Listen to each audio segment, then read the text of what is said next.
Buenos días también para nuestra audiencia en Facebook. Les damos la bienvenida. Hoy queremos compartir con ustedes la palabra en la carta a los Colosenses capítulo 3. Carta a los Colosenses capítulo 3.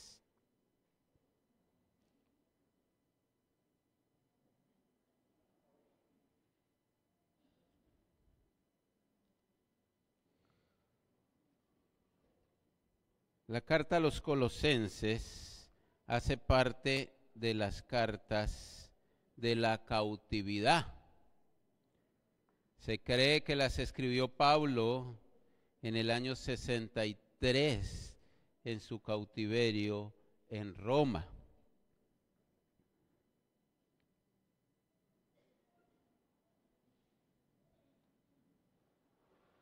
Y vamos a leer esta carta. Yo voy a leer desde el versículo 20 del capítulo 2 hasta el versículo 11 del capítulo 3.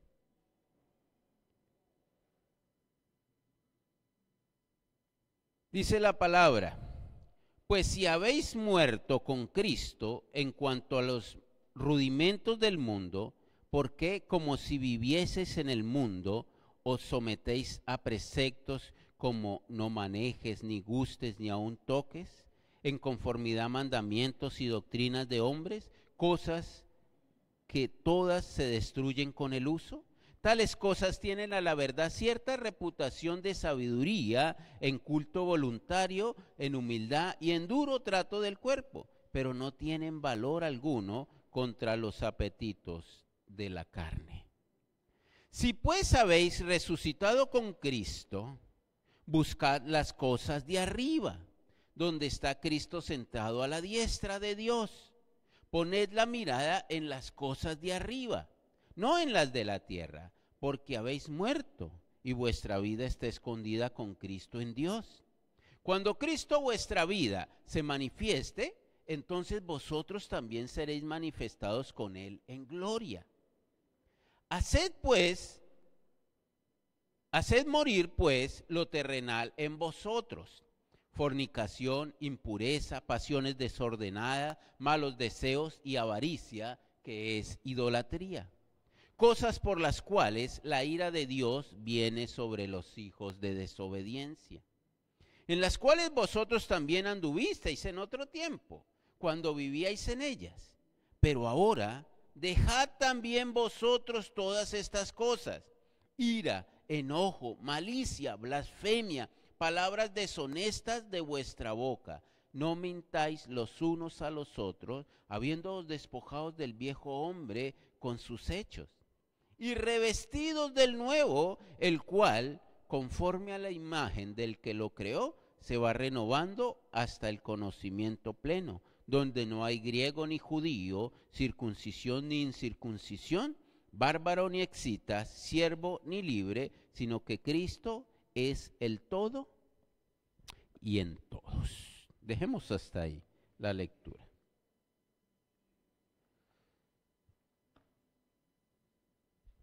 Entonces, hablemos de esa nueva vida en Cristo. Esa nueva vida en Cristo. ¿Cuántos son nacidos de nuevo acá? Los que no, al final vamos a hacer una oración. Usted le puede entregar su vida al Señor y hacer parte de la fiesta cuando un pecador se arrepiente. Y empieza el texto del capítulo 3 con una condición.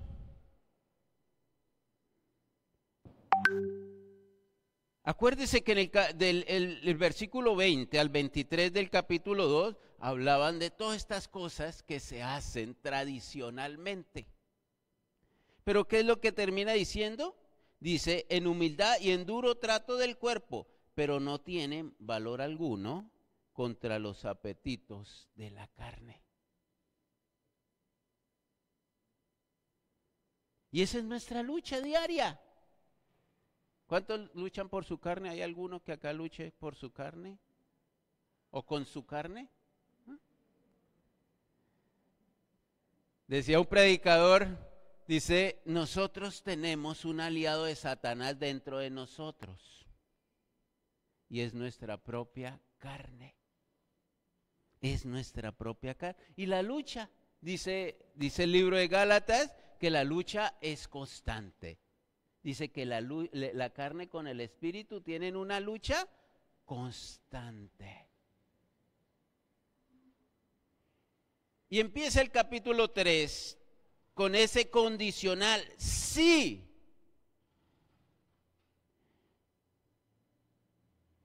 Si pues habéis resucitado con Cristo.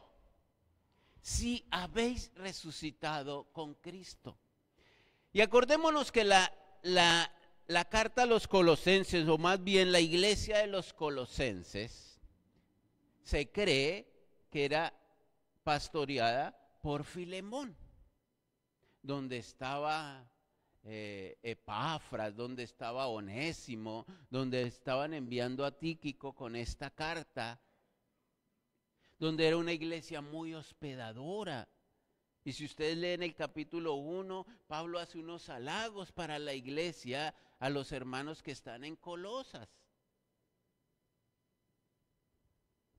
Pero en el capítulo 3 les dice, si pues habéis resucitado con Cristo, buscad las cosas de arriba.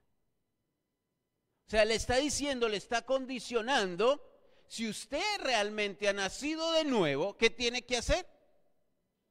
Buscad las cosas de arriba. Y no son las del segundo piso, ¿no?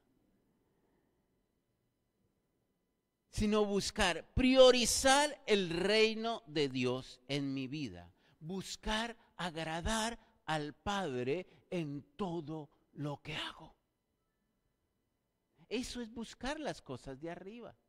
Agradar al Padre en todo lo que hago. Dice, si usted es resucitado con Cristo, ¿no? Porque ¿qué le vamos a pedir a una persona que no es resucitada con Cristo? Dice, si usted es resucitado con Cristo, busca las cosas de arriba. La voluntad del Padre. Y Pablo en Romanos dice que la voluntad del Padre, ¿qué es?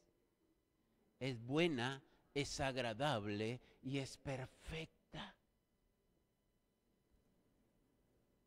La voluntad de Dios es mala ¿para quién? Para la carne. La voluntad de Dios es mala para la carne. Por eso es que hay una lucha constante. Pero él dice, buscad las cosas de arriba. ¿A quién le corresponde buscar las cosas de arriba? Porque es que hay veces pensamos que vivimos bajo la gracia y Dios va a tomar todas las decisiones por mí.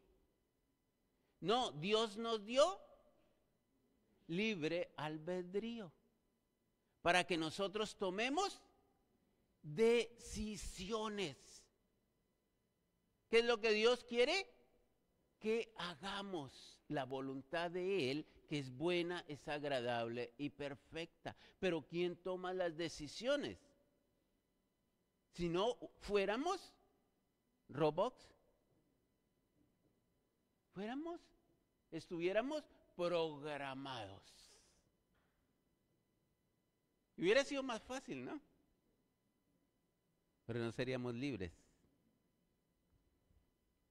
Entonces, buscar las cosas de arriba, priorizar el reino de Dios en mi vida, buscar agradar al Padre, dice Mateo 6:33. Buscad primero el reino de Dios y su justicia, y todas las demás cosas os serán añadidas. Y claro, esa es una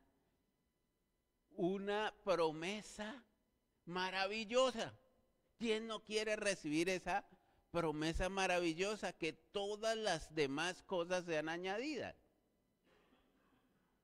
Pero ¿qué es lo que toca hacer? Priorizar el reino de Dios en nuestra vida, que es lo que se llama primeramente. Priorizar el reino de Dios en nuestra vida. Buscar lo que el Señor quiere, la voluntad del Señor.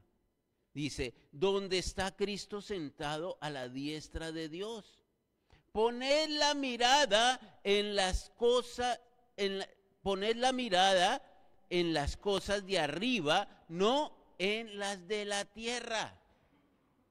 Porque nuestra carne tiene una tendencia a poner la mirada, a poner nuestros ojos, a poner nuestra confianza en las cosas de la tierra.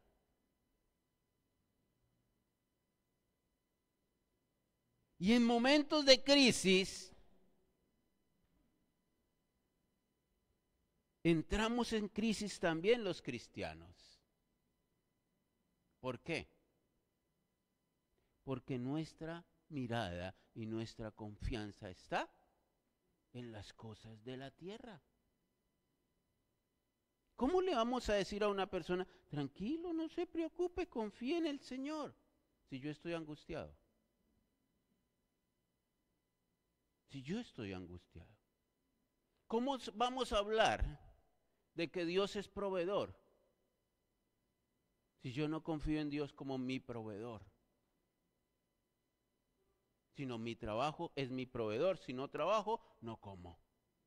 Pero si tenemos un Padre que sabe de qué cosas tenemos necesidad antes de que nosotros le pidamos. Él es nuestro Padre.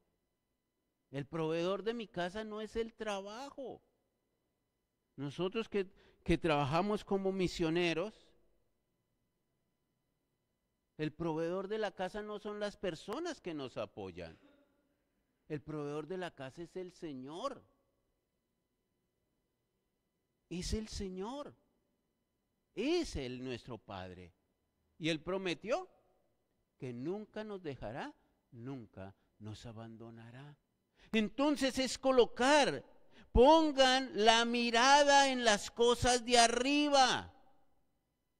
En Hebreos 12:2 dice, puestos los ojos ¿en quién?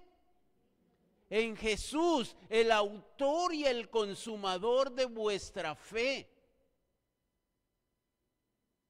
Él es el todo, les acaba de decir Pablo a los colosenses. Él es el todo en todos.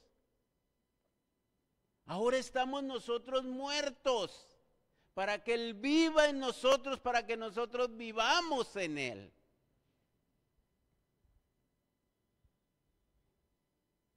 Jesucristo es donde debemos poner nuestra mirada. Los que nos identifiquemos con Él, vamos a buscar lo que Él dice. Lo que Él dice. ¿Ve la diferencia entre decir uno que es cristiano y realmente en lo que es creer en Cristo? Es poner mi confianza en Él. Ser diferente de los que no creen en Cristo. El que está en Cristo confía en Cristo. Confía en Él. Hace lo que tiene que hacer. Busca el agradar a Dios en todo. Hagamos lo que tenemos que hacer. Prioricemos el reino de Dios. Porque lo demás va a venir por añadidura. Prioricemos el reino de Dios, mi amado, en nuestra vida. Y priorizar el reino de Dios es buscar hacer la voluntad de Dios en nosotros. Eso es priorizar el reino de Dios. Hay veces oramos, Señor, provee a los hermanos, provee a los hermanos. Y está bien. Pero es que nosotros ya tenemos una promesa y el que nos hizo una promesa dice que él no es hombre para que mienta ni hijo de hombre para que se arrepienta. Él dijo y él hará.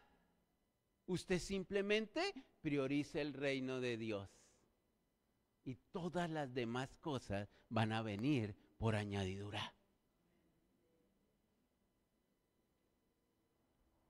Entonces,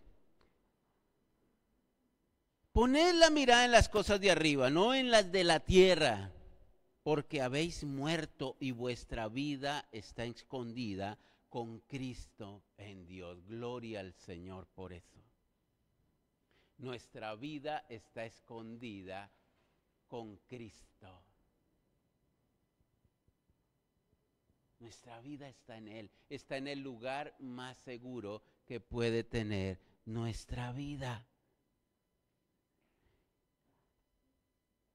Dice versículo 4, cuando Cristo vuestra vida, Él es mi vida, se manifieste, entonces vosotros también seréis manifestados con Él en gloria. Él es mi vida, no tenemos por qué afanarnos. Lo único que tenemos es que estar pegados de Él, agarrados de Él. No agarrados con Él, sino agarrados de Él. Asidos, dice el texto aquí. Asidos. Dependencia de Él. Desde que yo esté dependiente de Él. Si yo me agarro de este atril, tan fuerte, que para donde se lleven el atril, allá voy a ir yo. Porque estoy agarrado tan fuerte de este atril. Cuando nos agarramos tan fuerte del Señor, para donde vaya Él, vamos nosotros. Y dice, cuando Cristo se manifieste, entonces vosotros también seréis manifestados con Él en gloria, ¿no? Y a partir del versículo 5, por eso ustedes ven en sus Biblias, hay un título, hay un párrafo diferente, y empiezan una serie de mandamientos, de ordenanzas, que nos corresponden ¿a quiénes? A nosotros. Haced pues morir lo terrenal en vosotros. Y vuelve y lo repite.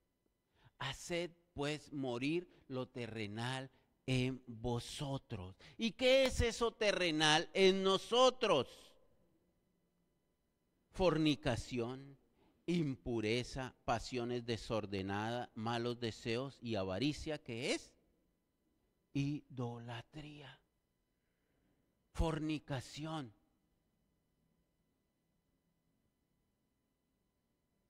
Y no deberíamos hablar, como Pablo lo está diciendo ahí a la iglesia, no deberíamos hablar porque eso hace parte de nuestra vieja manera de vivir, la fornicación. Pero usted sabe que la pornografía es fornicación.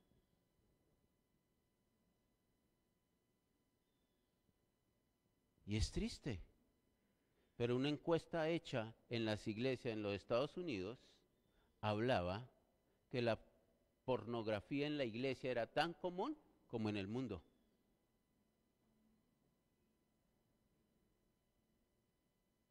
Tan común como en el mundo. Tan común en hombres como en mujeres.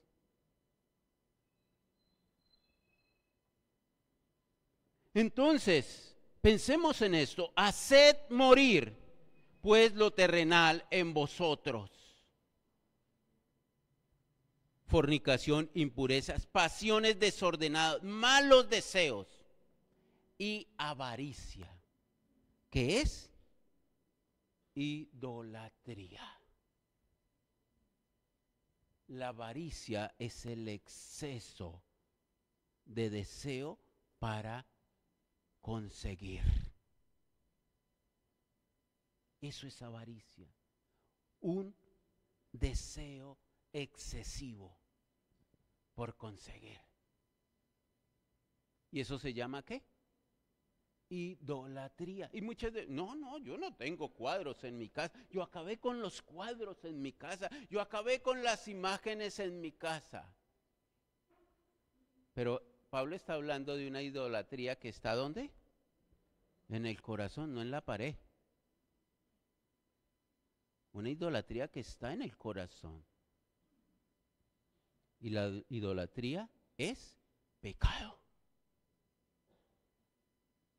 Y muchas veces criticamos a los demás, ¿no? Es que como es idólatra, es que como es... Mire, todavía. ¿Y qué hay aquí en mi corazón? ¿Hay deseo excesivo por conseguir? Eso es idolatría. Que no me sacio con nada, eso es idolatría. Haced pues morir lo terrenal en vosotros. Pablo lo está hablando a los hermanos en Colosas y hace una lista. Y esa palabra haced morir, viene esa palabra que dice necrosante. Se necrosó. Acábelo.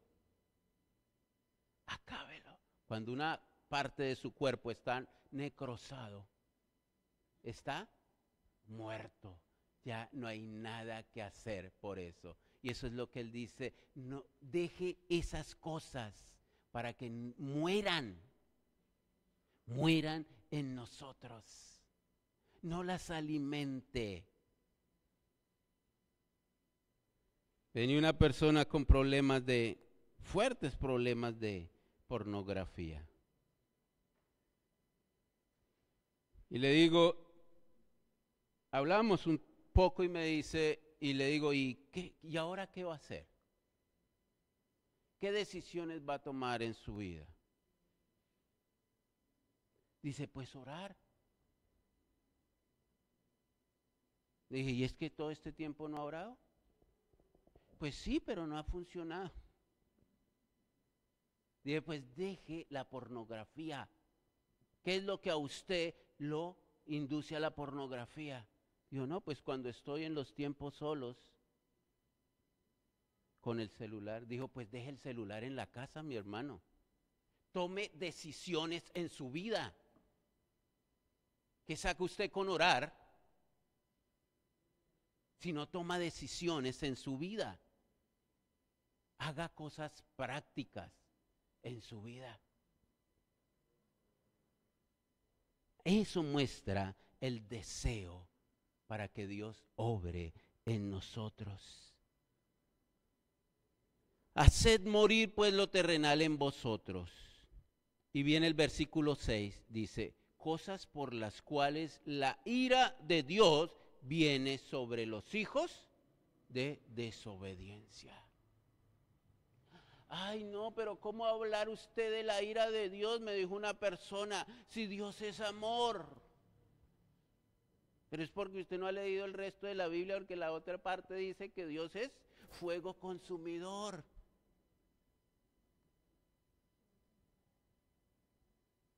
Y Pablo está diciendo, por estas cosas viene la ira de Dios. Y sobre los hijos de desobediencia. ¿Cuándo hay desobediencia? Cuando yo conozco la instrucción y decido no hacerla. Ahí hay desobediencia.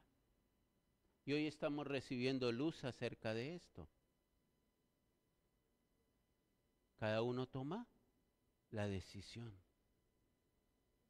Dice, porque la ira de Dios está sobre los hijos de desobediencia. En las cuales, él le dice en el versículo 7, bueno, iglesia, en las cuales vosotros también anduvisteis en otro tiempo.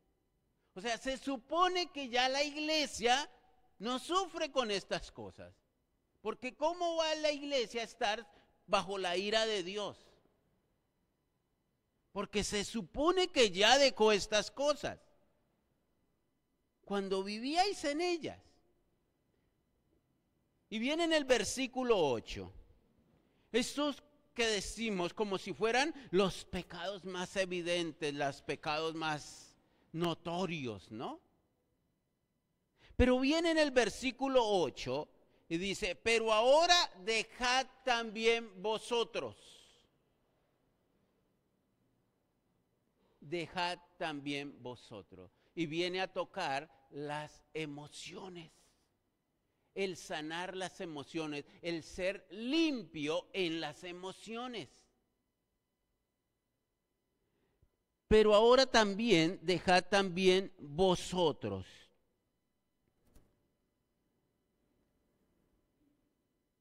Dice, ira.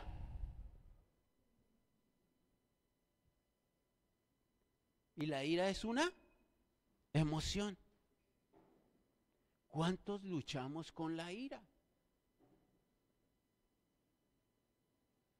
Y no habla de esa ira que me sacó la piedra y ya. No, sino esa ira intensiva y explosiva. Dice, airaos, pero no pequéis. ¿Cuánto nos airamos y pecamos? Y eso se llama pecado. ¿Y saben qué nos escudamos? Dije, pero es que a todos nos da. Hay un dicho muy popular que dice que mal de muchos, consuelo de tontos. Mal de muchos, consuelo de tontos. La Biblia dice, también en esto. Sí, ya usted dejó la fornicación, usted ya dejó las impurezas, las pasiones desordenadas, los malos deseos. Pero ahora también dejad vosotros todas estas cosas. Ira, enojo, esa irritación continua. Esa irritación continua. A toda hora está enojado, a toda hora está irritado, a cualquier cosita se explota. Eso se llama pecado. Pecado. Y muchas veces lo tomamos, eso es normal, yo soy así. Es que yo soy así. Y pregúntese, ¿será que el Señor te hizo irritable? No, son problemas del corazón.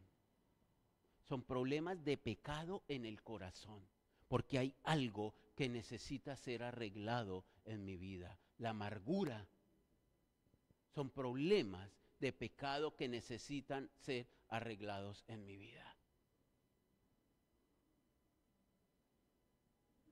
La malicia. El deseo de hacer daño. ¿Y eso están? Aquí. ¿Quién los ve? Nadie los ve.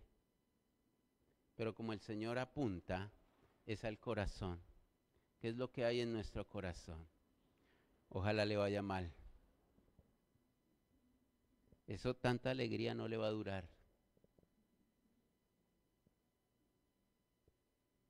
Malicia.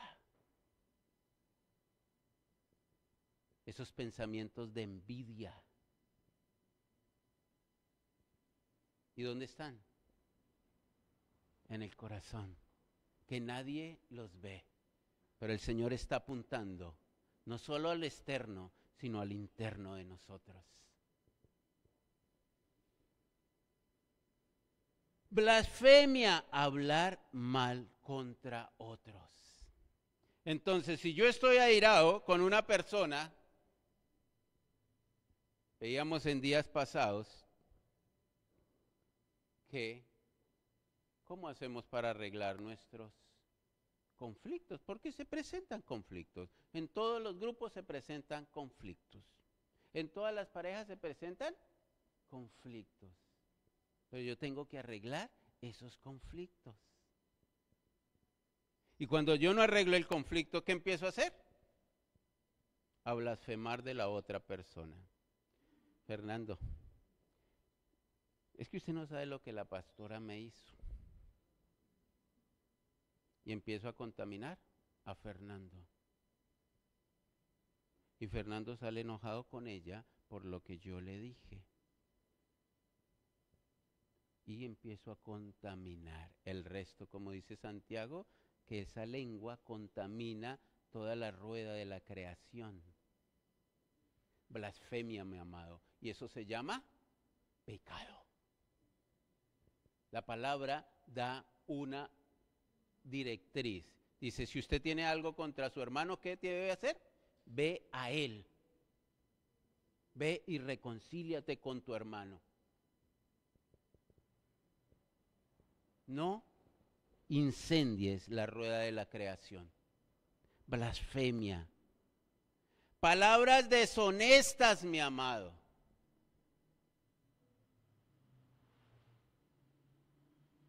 Todas esas malas palabras, palabras soeces, mi amado.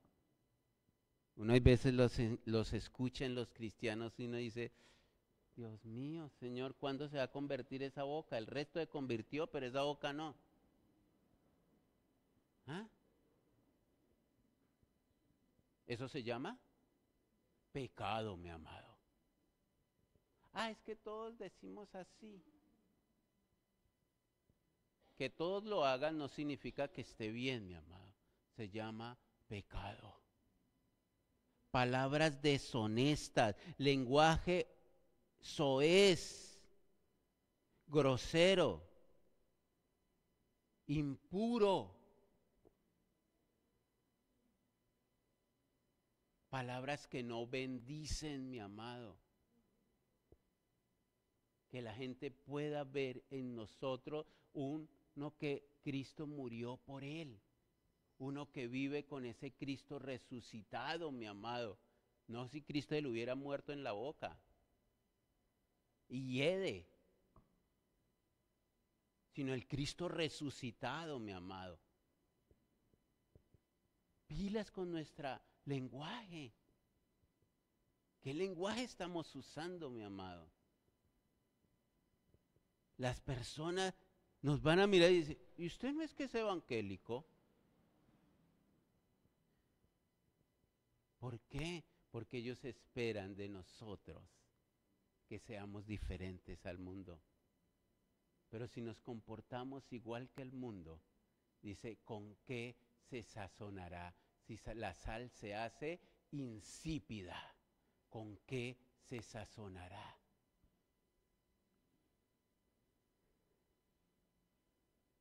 Eso no hace parte del nuevo hombre que somos, Jesucristo en nosotros. Imagínese usted a Jesucristo diciendo groserías. ¿Alguien se puede imaginar a Jesucristo diciendo groserías? Porque no hace parte del nuevo hombre, de esa gracia en nosotros, de Cristo en nosotros. Versículo 9 y 10.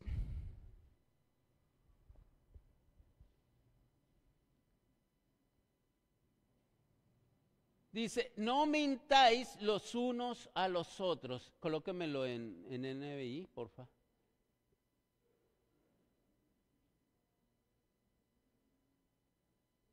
Dejen de mentirse unos a otros.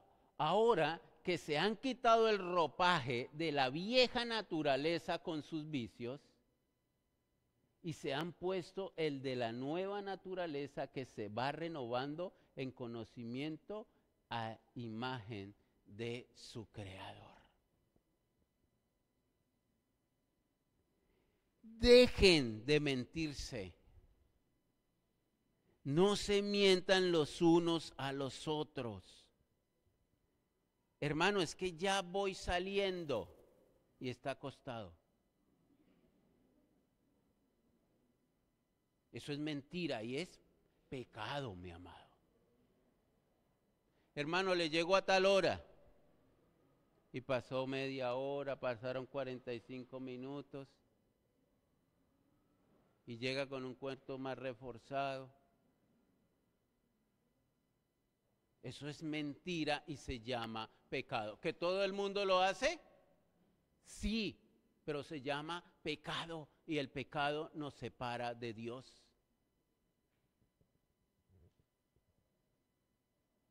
Yo lo hago y no lo hizo. Es mentira y se llama pecado. Se llama pecado. Dice, no mintáis los unos a los otros. Habiéndoos despojado del viejo, eso hace parte de esa vida antigua, mi amado.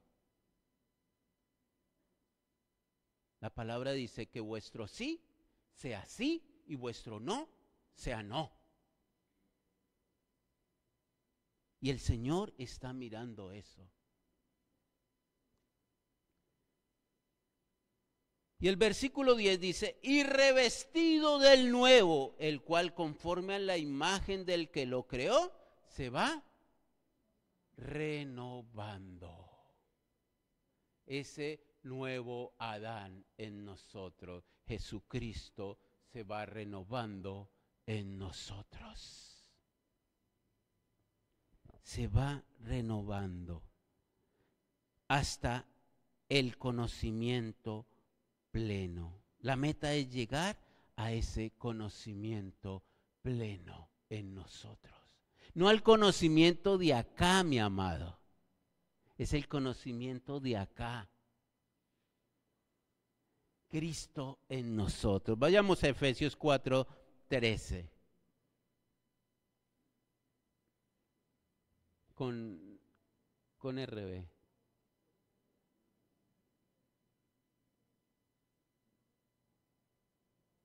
Hasta que todos lleguemos a la unidad de la fe y del conocimiento del Hijo de Dios, a un varón perfecto, a la medida de la edad de la plenitud de Cristo. Esa es nuestra meta, mi amado. Esa es nuestra meta. Esa es nuestra meta. Llegar al pleno conocimiento, pero ese conocimiento vivo en nosotros. No el conocimiento de aquí. Sabemos mucho acá. Me decía una vez un pastor uruguayo, dice, me impresioné cómo los cristianos en Colombia saben Biblia. Pero que eso no quede solamente acá. Porque la Biblia sin acción es juicio. Acuérdese lo que le dice Jesús a sus discípulos. Las palabras que yo os he hablado, ellas os juzgarán. Somos llamados a ser perfectos, mi amado. Quitémonos esa mentira del mundo que dice, nadie puede ser perfecto.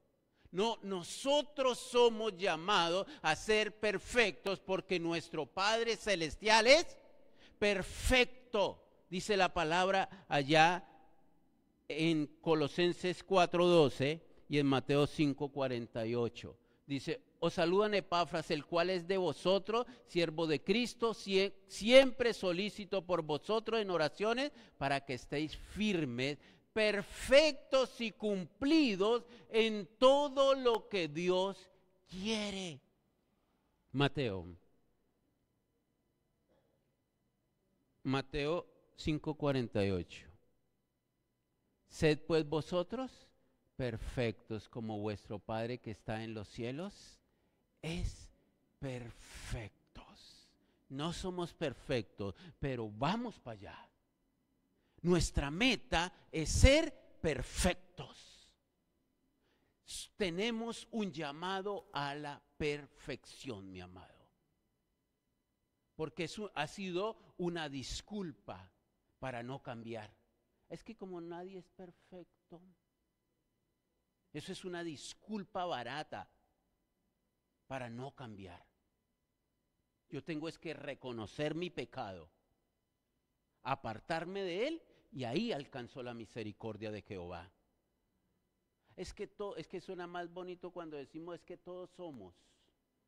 No, yo soy mentiroso. Estoy en mentiras y necesito cambiar. No es lo mismo decir es que todos somos mentirosos. Suena menos pecador. No, yo soy. Y necesito ser transformado por el poder de Dios. Yo soy grosero y necesito que mi boca sea lavada también por la sangre de Cristo. Necesito dejar de mentir, necesito dejar de decir groserías.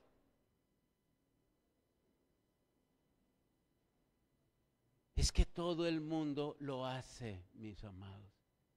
Quitémonos eso. Nosotros somos santos, separados. No pertenecemos a este mundo. Aunque estamos en este mundo, no somos de este mundo.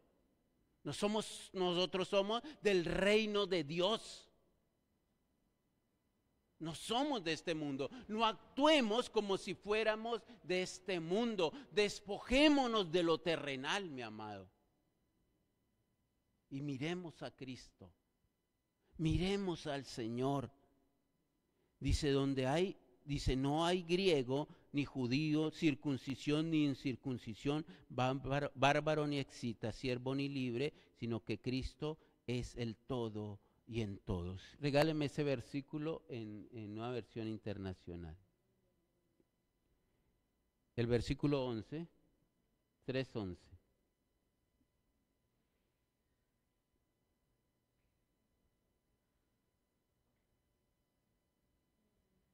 En esta nueva naturaleza no hay judío ni no judío, circuncisión ni incircunciso, extranjero, inculto, esclavo o libre, sino que Cristo es todo y está en todos.